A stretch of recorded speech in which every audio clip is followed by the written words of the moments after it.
Hello, everybody. I think this is the one of the very final meetings that we're going to be having.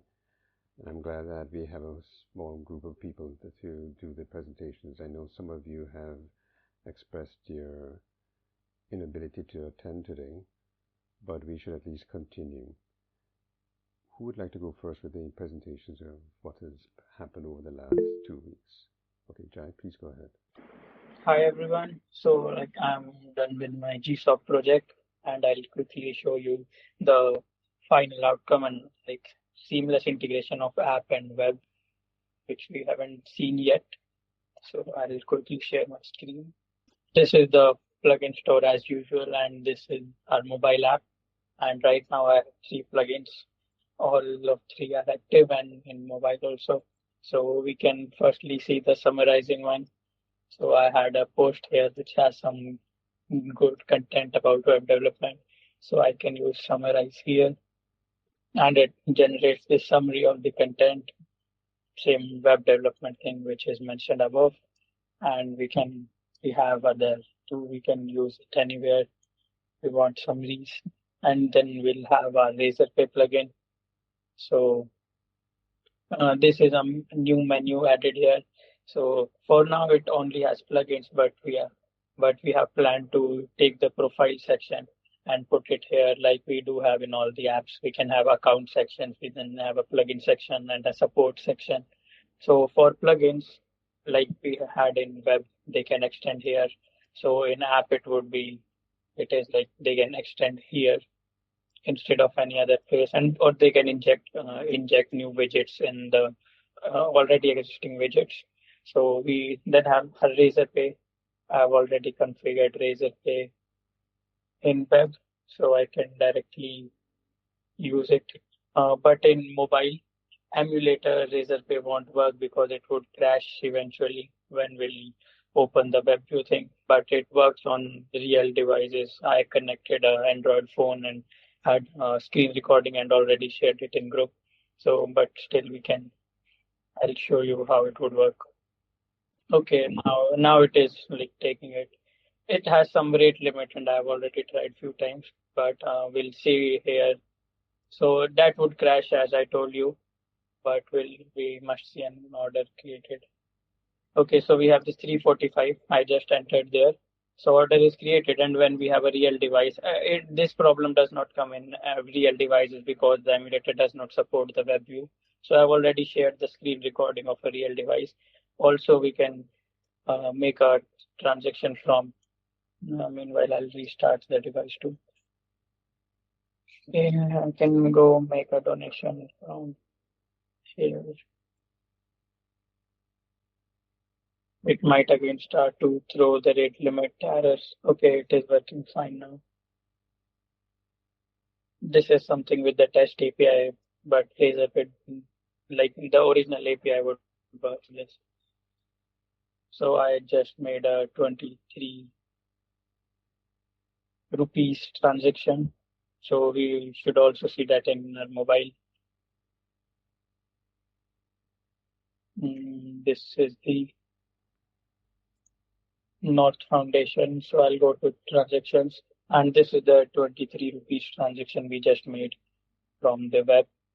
So these are the same thing. They are using the same APIs and everything, and both are linked. Obviously, the app and web part. So that's how it works. Razorpay and AI summarizing them. Also, we are right now in North.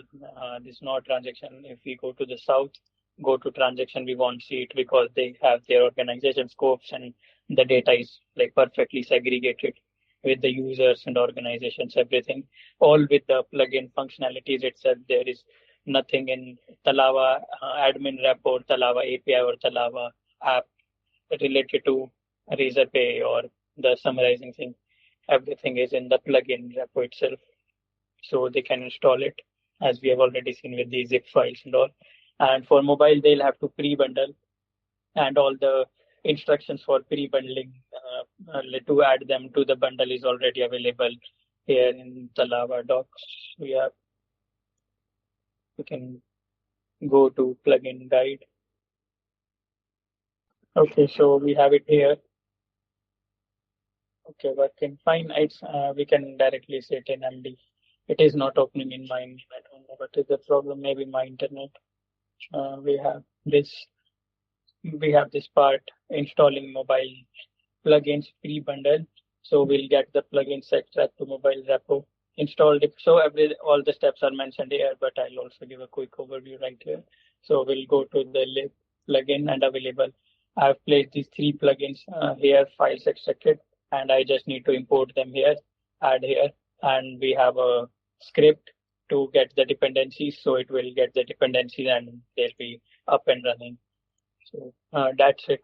It completes everything we had in plugin project. Any doubts or suggestions if anyone has? Yeah, so you're saying that the plugins can be pre-installed or pre-bundled into the mobile app. If Yes. an organization decides to implement a plugin after afterwards, after the mobile app is actually been downloaded to various people, how would the Hmm. new people be able to get the plugin activated on their phones? Would that mean that they would Uh, have they, to would that mean that they'd have to they, download a new version of the mobile app from some other location? yes, they'll need a new APK, and when they'll run it, they'll have option to update. So that's it. Okay.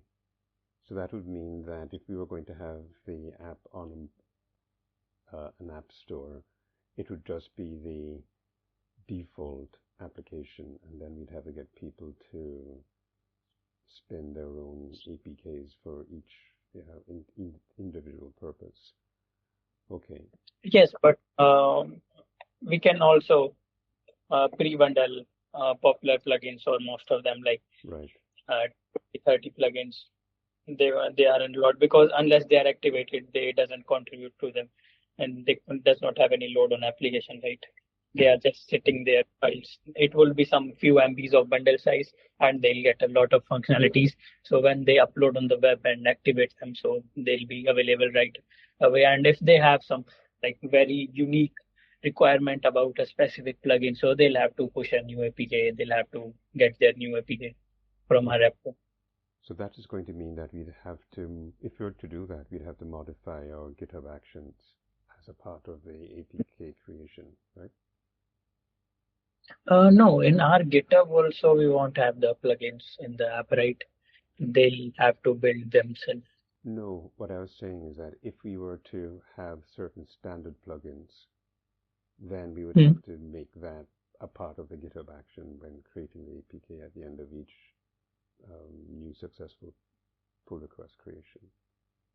Correct? Yes, we Okay. can. I just want to understand what the limitations are. But this is good to see. I think the Razorpay is going to be one of them that we're going to want to have permanently installed just because it's Yes. such a useful application and it has universal applicability. So we will definitely want to have that done as a separate issue sometime very soon and see whether we can get somebody to try to get that done based on the documentation that you have. And that would be a good test of your documentation as well. Hmm. Good. Yes. Does anybody else have any questions? Right. Hearing and seeing none. Thanks, Jai. This is really good. I mentioned this the last time that we really wanted to have the plugins working, and this is good. I know that I'd spoken to you about getting the documentation done better. Have you been working with Tasneem to get that done? Yes, I am, but like documentation, yeah, I'll do it. I'll do it because the content is already there. I Right. think you want it to be better structured or more explanatory. So the Yes. content is there. Yes, so they can still use the documentation and the task will be done. But yes, we can make it more comprehensive, Yeah, definitely. yeah, please do that because, like I was mentioning to you, it's it's really written from the perspective of a very technical person, and I think we're going to need to have some introductory sections just so that people but know, especially on the architecture side, where you have an architecture diagram, but you don't really go into the details as to how it's implemented and the various steps. You have it in the various steps in the titles that I mentioned before, but it really would be Mhm. good to have an overview. And there's some other things that I mentioned to you as well. So Okay, try as much as but possible to I get that would done. like to, yes, but there is one thing, the getting started section in the plugin documentation that is completely non-technical.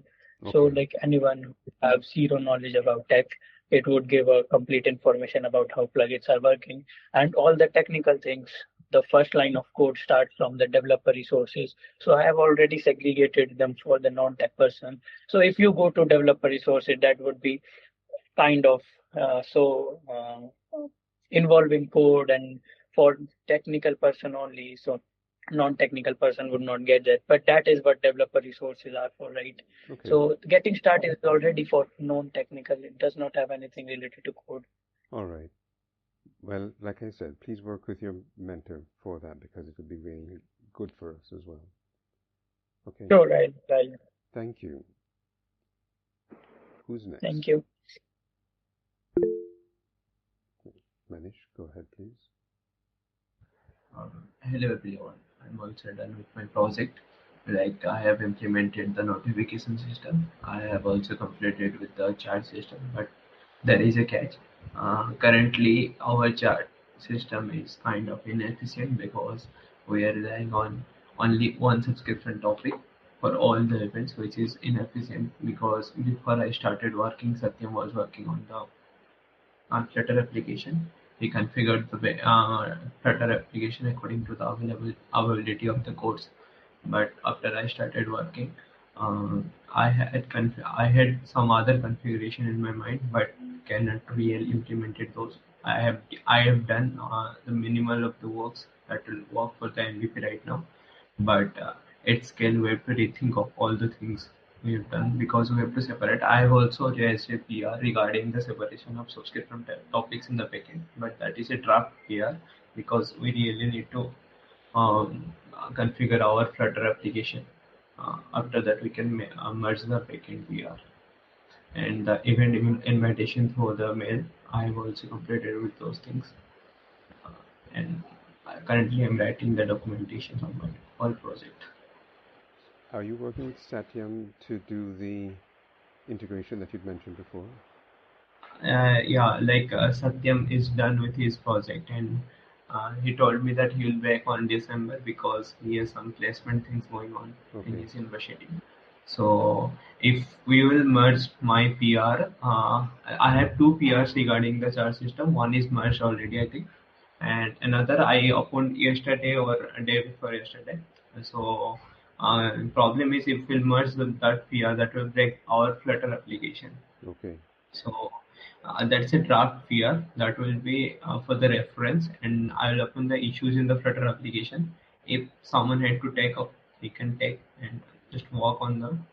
If nobody takes those issues, then Satyam will implement those in the December maybe. I don't know, but I had a talk with him, and he told me that he'll back on December. Okay. So therefore, the draft PR that you have needs to stay open until Satyam gets around to getting the job done. Yep. Okay. Because if we will merge those things, then that will break all the chart system in the Flutter Right. application. Yes, we don't want that. Okay. Yeah, and And about the draft PR is really focused on improving the performance of the chat yeah, backend. Okay. yeah. Currently, the chat system is working. I think I have opened PR in the admin also. Mm-hmm. That will be merged in next 2 days or something. I had a talk with my mentor yesterday. So that's currently under review. So after merging those, the chat system will work properly. That is working properly, like the attachments and the chat, everything is working. But there is some inefficiency, like in subscription. We do not have the different kind of topics for different events. So I have also raised the PR in the backend for that. But if we merge that PR, then that will break the Flutter application. Okay, so how So many draft PRs do you have? Are you referring to I have one one. or two? No, one, only Okay, one good. draft All right. PR in the API. Yeah. And regarding the SMTP server, we had to talk in the chat, and I want to give an explanation. Like, if our organization who will be using Talava, and they'll host the application on DigitalOcean or EC2 or Azure VMs, or PaaS services like Hostinger or Railway, then what NodeMailer does, it uses the port 465 and 587 to talk with any relay server like GoDaddy Mail Relay Server, or SCS also have a relay server, or Twilio also has a relay server. They uses those bots to talk with the relay server. In Node.js, we use NodeMailer, but the problem is recently all the VM providers are blocking those ports due to spamming. So I think that will not work because we have to send our mail through HTTPS, and for that we have to use the SCS client SDK or Twilio client SDK, something like. We have to be specific about your service. Like, we cannot make it. We cannot let it like people to choose which kind of mail service they will use. But currently, GoDaddy VPS is allowing those ports. That's why in forum it is working. Yeah, the forum is a PHP forum, and it just uses the default setting for the web server. And based on what what you're doing is that you're using NodeMailer to get that done. Now, the NodeMailer configuration, that's going to have to be done on the API, right? Yeah, Okay, but the node mailer uses the port 465 and 587 right, and port 25, these three ports. right, But currently, many of the big VM providers like DigitalOcean right, and Azure VMs, they're blocking those ports right. due to in order to reduce the spamming. So we cannot rely on node mailer. All right, so we need to have another solution. I was looking online for this, and I saw somebody who had configured NodeMailer to use SendMail and Postfix, and they had an Uh, example of what they did to get that done. So that may be an option that we could consider uh, for those yeah, situations. let me share the screen. Okay, So this is the DigitalOcean documentation. So they have clearly mentioned why they have blocked the SMTP right here. And if you go through this documentation, they have mentioned, and this is the railway outbound networking is not working. So they have clearly mentioned just to use recent, which is a substitute to SCS that uses HTTP like 443 for the mail transfer. okay. So But hold on, these are the problems. but hold Yeah. on. But like for railway, it says that it's available if you have a paid account. And then, Yeah. right, so that means it can work. We can tell people what they need to do. Because Node, Yeah, I have an railway subscription, and okay, I have also tried using NodeMailer before, but they don't allow. I have mailed them 7 8 times, but they just ask you to use recent. I think they have a partnership with recent, like just SCS we have in our application currently. So that is also cheap mailing solution. So that also use 443. They just clearly suggest to use those. I have also pinged them in okay, Twitter, but they just redirect everyone to use recent. I think they have some okay. kind of binding with them. So based on this, then, we would have to. So what's the single solution we're going to give people to for sending mail? Yeah, the single solution. I think we and Disa ma'am, me and Disa ma'am, we had some research, and Disa ma'am also agreed with SCS because this has a very much big free tier, like 10,000 minutes per month, Okay, which is a very big number. So we just need a SCS, AWS account and the AWS key, private key and ID. That's all the organization need, and I think barely someone will hit 10,000 mails Okay. per month. All right. So now we have a solution. That means we need to have that documented. And I know that you had mentioned that in the chat that Yeah. you're thinking of doing that. And based Yeah, on I have done those things. I have implemented the SCS already, and it's okay. working. The All right. mail system is working perfectly, and I have my own private AWS account configured there, and Okay. billing is literally zero. Okay. Good. At least we have a solution. I was hoping that we would have a different outcome, but at least where we would need to create and get another account if somebody was hosting it on a VPS server. But Uh, I understand what the limitations are. All right. Thanks. This is useful. yeah, and I think I'm done with my project. And about that draft PR, after the Flutter application get configured, I just rebase the whole PR and we can merge that. All right. Okay. Thanks. I hope Satya can get back to this because people have told me in the past that they will get back to doing some of these PRs and it never gets done. So I'm going to have to try and see how I can follow up with him on that.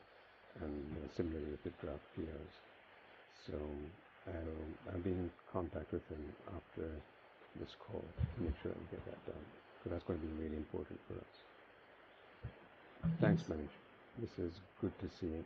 And congrats to you and both and also to Jai for getting all this stuff completed. Thanks a lot. Thank you, sir. Thank you, sir. All right. Who would like to go next? Okay, Abby. Hi everyone. So past 2 weeks I have been fixing all the bugs. So there were a lot of build errors which needed to be fixed before Abhishek can dockerize the application.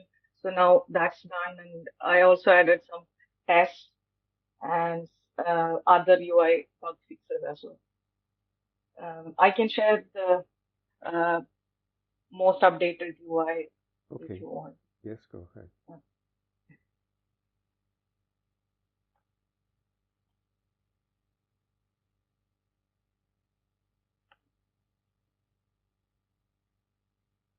Okay. So this was just pulled now.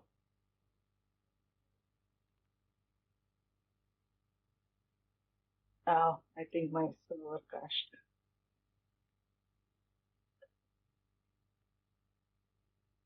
Can I share after somebody else presents? Sure.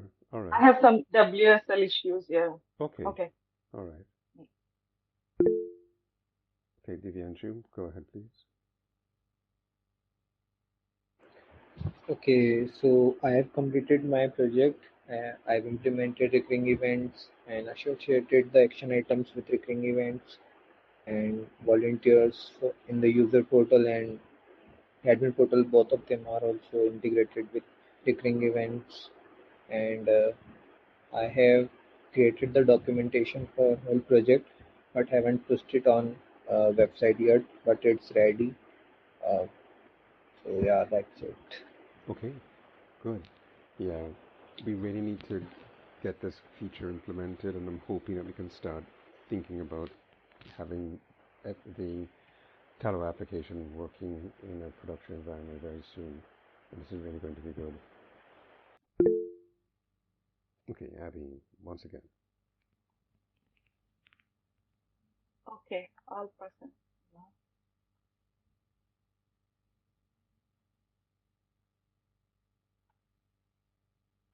Okay.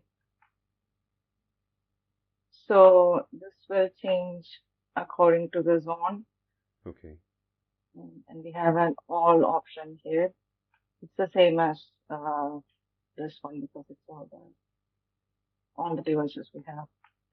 Then this is the same as before, and we can navigate to the device details page from here and from here, and we have all the hover.